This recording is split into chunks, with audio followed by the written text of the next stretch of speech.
ওই টাকা পেয়ে লাভ কি, যেই টাকার কোন চেক বই নাই।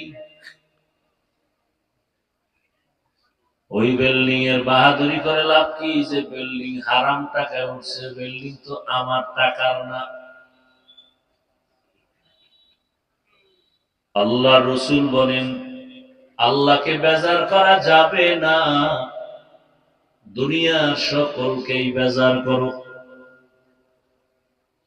কোন মানুষ আল্লাহকে বেজার করে চলে? যারা দুনিয়া চায়, আখিরাত চায় না। আল্লাহ তাআলা রাসূল বলেন সাবধান, আমার আল্লাহকে বেজার করবা না।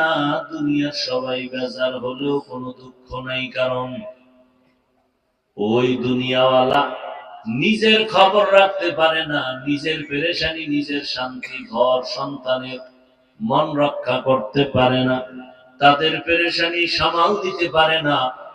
আমাকে নিয়ে ভাববে কখন, আর পেছনে লাগবে কখন।